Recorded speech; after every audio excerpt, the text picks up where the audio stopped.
Bakit po sinasabing paulit-ulit yung salitang silent martial law na nagaganap sa ating bayan? Alam nyo, yung mga ganito, this is very deterrent, ika nga. NANI? Na wag na kayong lumaban sa gobyerno. Wala kayong patutunguhan. Ito'y example, ika nga.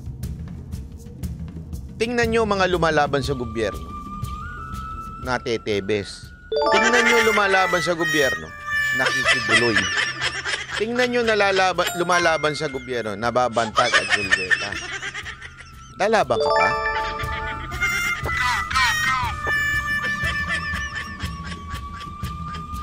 Hindi, yun ang tanong eh.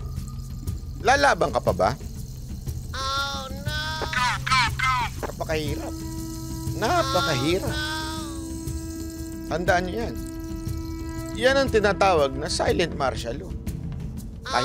Patatahimikin ang lahat nang hindi dinideclare ang martial law. Linawin natin yun, ha? Linawin natin, no? Kung ano po yung magiging decision, it will be based again on how safe and secured the facility. Tila nabunutan naman ng tinik ang asawa ng pinaslang na gobernador na si Pamplona Mayor Janice Digamo. Isang taon din kasi ang hinintay ng pamilya Digamo bago nahuli si Teves. Parang nakaka-relieve po talaga. Lalo-lalo na po if he will be behind bars. We would like to see him behind bars. Sinubukan namang kunan ng pahayag ng News 5 ang abogado ni Teves na si Attorney Ferdinand Topacio. Pero tumanggi muna siyang mag-comment. Tumatalon-talon pa. Kakaiba ka rin, ha? To, nagbabalita mula sa frontline. Pakinggan na, may kasunod to. News 5. At kaugnay ng balitang yan, pinuri ni Pangulong Bongbong Marcos ang pagkakaaresto kay dating Congressman Arnie Teves sa Timor-Leste. Sa isang pahayag, tiniyak ng Pangulo na ginagawa ng pamahalaan ang lahat ng makakaya nito para maiuwi si Teves sa lalong madaling panahon at panagutin sa mga isinampang kaso laban sa kanya. Nangako rin si PBBM na titiyakin nilang mananaig ang hustisya. Pinasalamatan din ng Pangulo. Sabi tuloy nitong isa, "Look what they did on old man took mango of his neighbors. He was jailed. Compared to DILG San, caught with... Hindi. Walang DILG San. Ikaw naman, no? DOJ. Ha? Itama natin. Pasensya ka na, ha? Pero itama natin. DOJ San caught receiving. Okay? Wag ho kasing itama lang natin yung ating hong statement. Kasi pag sinabi natin caught with drugs, ibig sabihin kanya yung drugs. Okay? The argument there was hindi naman kanya yung drugs. It was just pinadala sa kanya. Okay? Then the court or whoever decided there were no case. I will not question that. It's the court. Pero gayon pa man, kayo na humbalang humusga. Ang mga tumulong sa operasyon para madakip ang dating mambabatas. Bukod kay PBBM, nagsalita na rin ang abogado ni Teves. Eto, pakinggan niyo yung sinabi nitong abogado ni Teves, ha? Na si Attorney Ferdinand Topacio. Paglilinaw niya, hindi nangangahulugang guilty agad o may nilabag na batas si Teves dahil lang inaresto siya sa Timor-Leste. Bahagi lang daw ito ng normal na mekanismo na sinusunod ng... Yan po yung sinasabi natin. It must be emphasized that Mr. Teves' arrest in Timor-Leste is not indicative of his guilt in any case in the Philippines. Again, the case is being inaayos pa, ongoing ang trial ng kanyang kaso. So, ulitin na naman natin. Utak ng papel to pag hindi na to sumaksak sa kukote ng mga Pilipino. Ilang beses ko na itong binasa. Article 3, Section 14, number 1. Pakitype nga dyan, Article 3. Article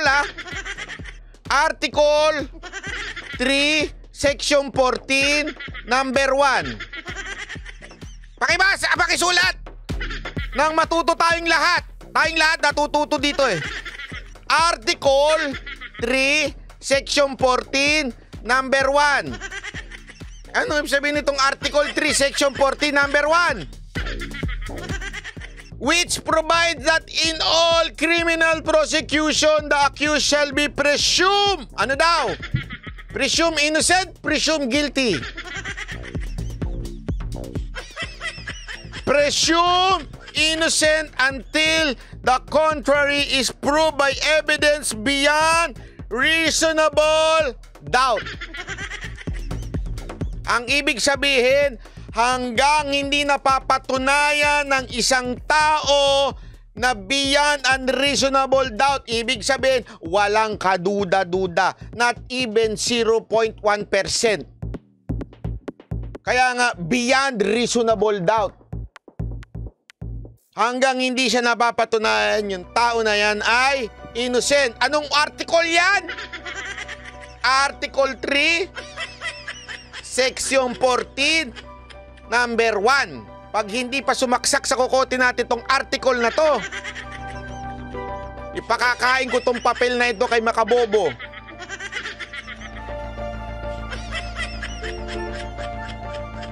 Jobel and Panyang Vlog, salamat po. Interpol, kinumpirma rin niyang nakausap na niya ang dating mambabatas, pati ang legal team nito sa Timor-Leste. Alam mo, sa totoo lang, masalimuot to. Kasi walang Una-una walang warrant pa na nilalabas ang korte natin. Okay? Wala pa. Maaring darating na mga panahon, pabibilisin na yan. Alam naman natin si Remulla gumalaw. Basta kalaban. Bilis. Pero yung sasabong, never mind. Forget about it. Never mind. Yung mga nawawalang, never mind. Don't forget. Let's forget about it. Iba ko na natin sa baul yun. Basta kalaban, mabilis yan. Pero sabi ko nga sa inyo, lalabas at lalabas siyang warrant for sure. Tapos, ang problema lang kasi walang extradition na treaty tayo doon sa bansa na yon. So, makikiusap lang tayo sa kanila. Okay, makikiusap tayo sa kanila na ibalik na ho ito si Tevez sa atin. Pakiusap lang ho yun. Titingnan natin ngayon kung papayag ho itong Timor-Leste. Bukas may interview na naman yan. Kaya nga simpleng-simple lang nito eh. Bakit ko sinasabing paulit-ulit yung salitang silent martial law na nagaganap sa ating bayan? Alam nyo, yung mga ganito, this is very, very deterrent, ika nga, na wag na kayong lumaban sa gobyerno. Wala kayong patutunguhan. Ito'y example, ika nga. Tingnan nyo mga lumalaban sa gobyerno. Natetebes. Tingnan nyo lumalaban sa gobyerno. Nakikibuloy. Tingnan nyo lumalaban sa gobyerno. Nababantag at Zulweta. Lalaban ka pa?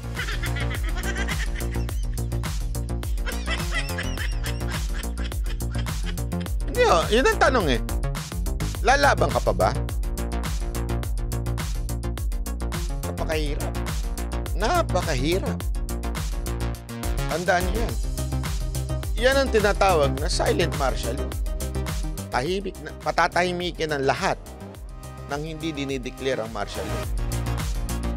Ngayon, kung wala ka nga namang yagballs, patulad ni Makabobo, tatahimik ka. Anong gagawin mo? Doon ka na lang, sisip-sip ka na lang sa administrasyon. Bayad ka pa. Hindi, eto J. Guevara, pwede ka pang magbago. Pwede ka pang magbago ng isip. Baka mamaya, tebesing ka. O kaya naman, kibuluyin ka. Tapos,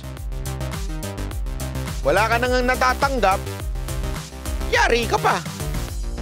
Sa kabila, tiba-tiba ka na, masaya ka pa.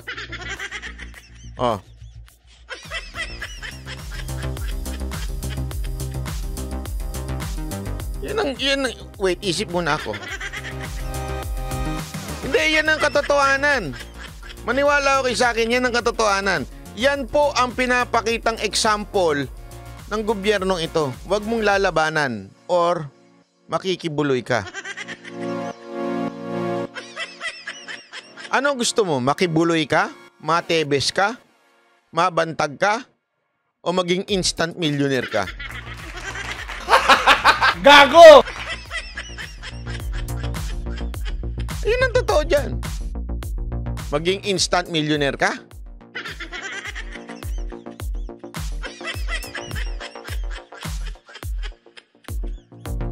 Ito lang sinasabi ko sa inyo. Yan ang isang dahilan kung bakit ang Banateros sumama sa SMNI. Bakit? Gusto kong makasama ang mga taong walang takot at may bayag. SMNI ang may bayag na labanan ng katiwalian sa ating bayan at magsalita.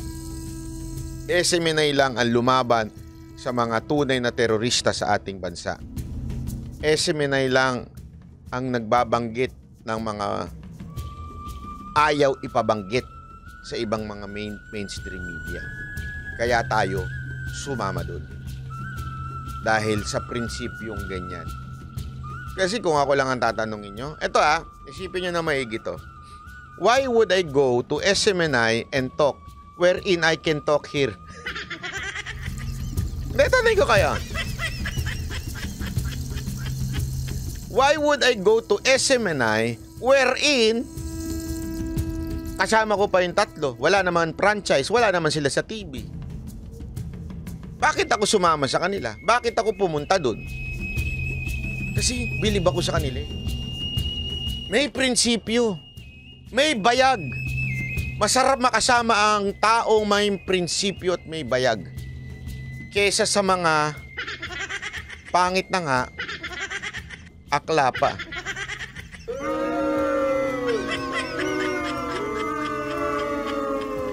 Hindi, totoo naman di ba? Pwede naman tayo magsalita na lang dito. May viewers naman tayo, kikita pa tayo.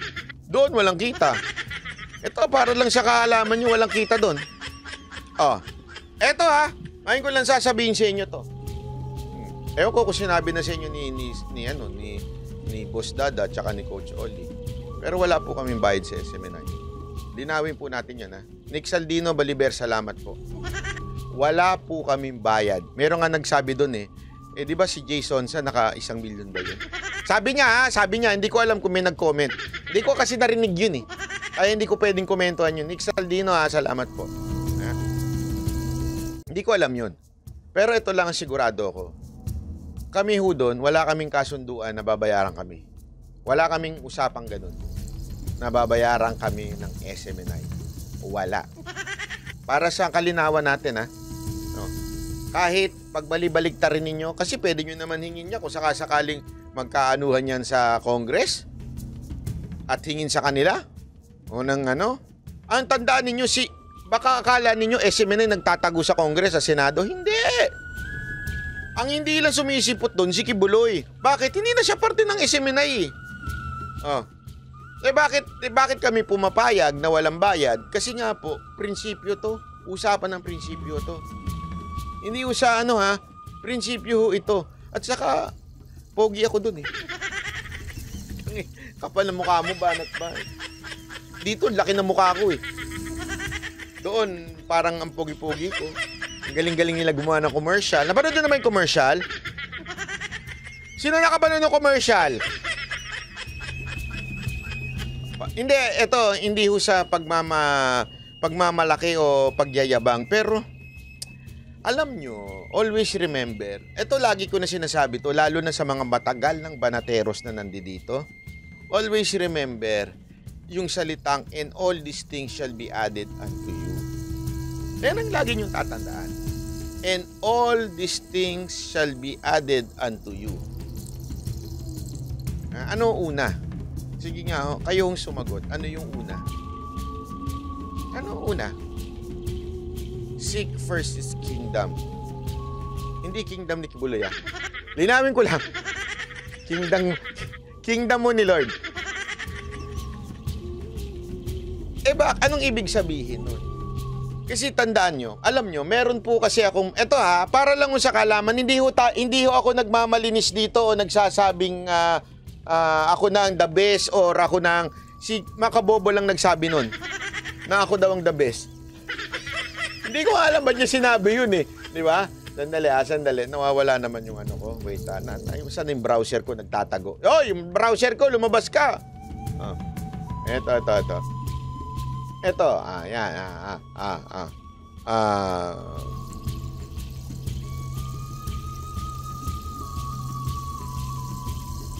Ito.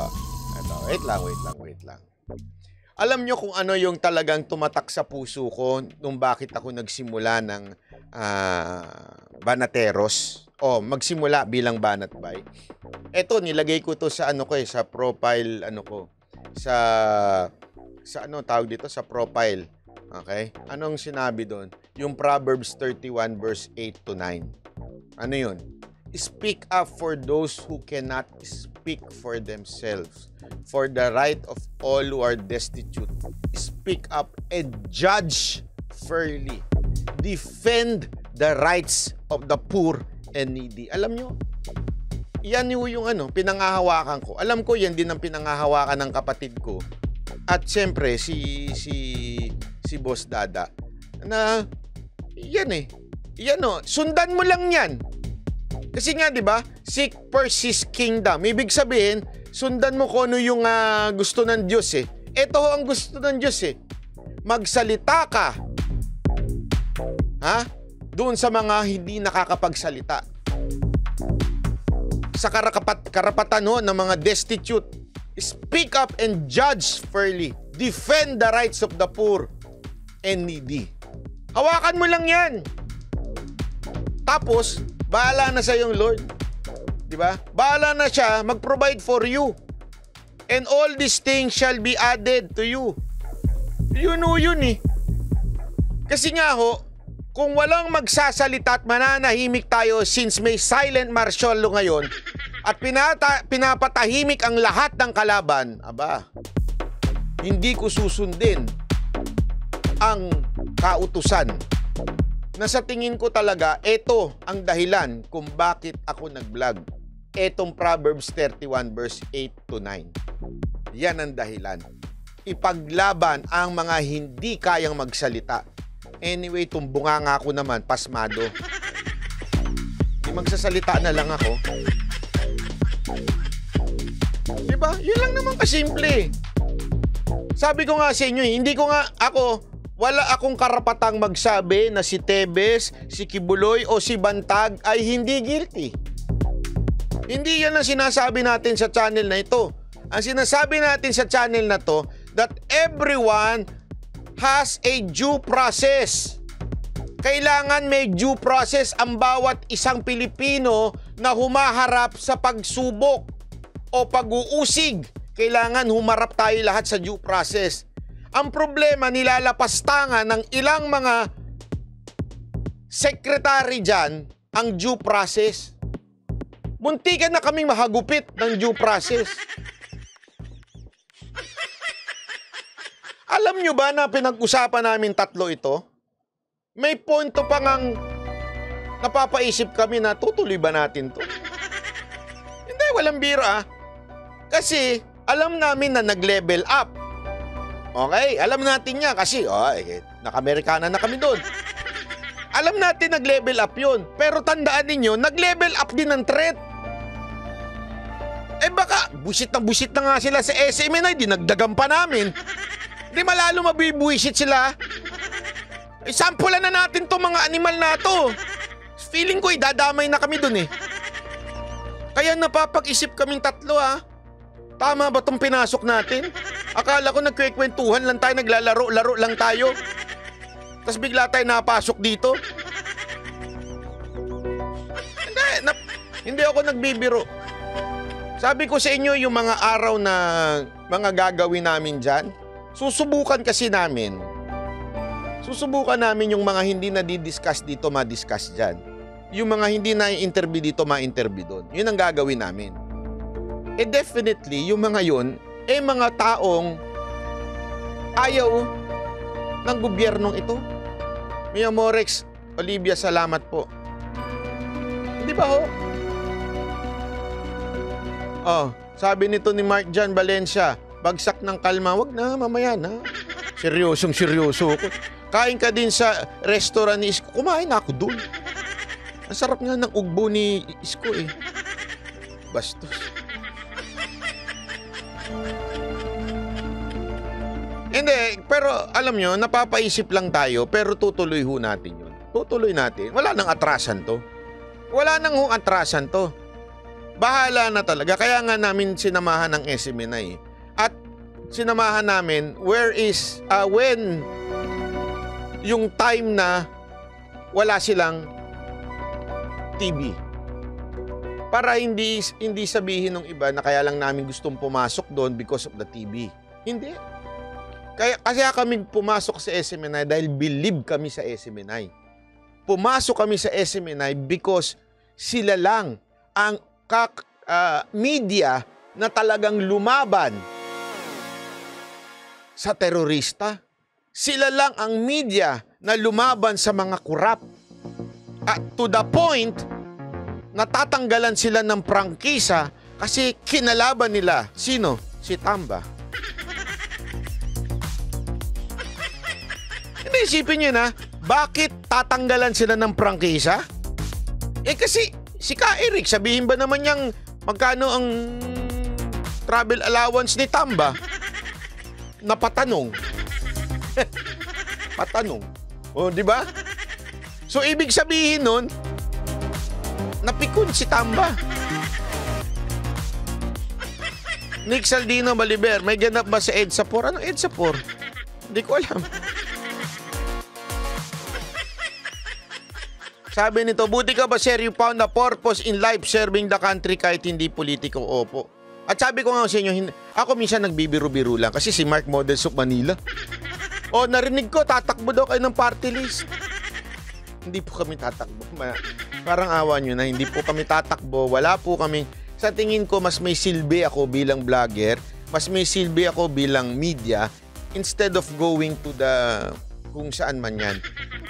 Sorry pasensya na po, pero yun yung paniniwala ko talaga eh. Hindi ho talaga ako para sa maging politiko. I don't like to be a politician. Honestly, wala sa isip ko yan. Ayokong pakikialaman nila ang Japan ko every December. Buong December Actually, hindi lang buong December. November, December hanggang January. Ayokong sasabihin nila, hoy, may session na. Bakit nandiyan ka pa? Tax ng bayan yan.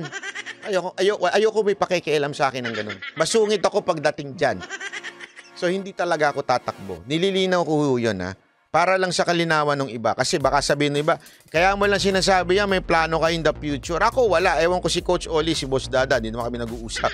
Pero ako talaga wala. Wala ho talaga akong plano tumakbo. Sa katunayan, Japanese citizen po ako eh.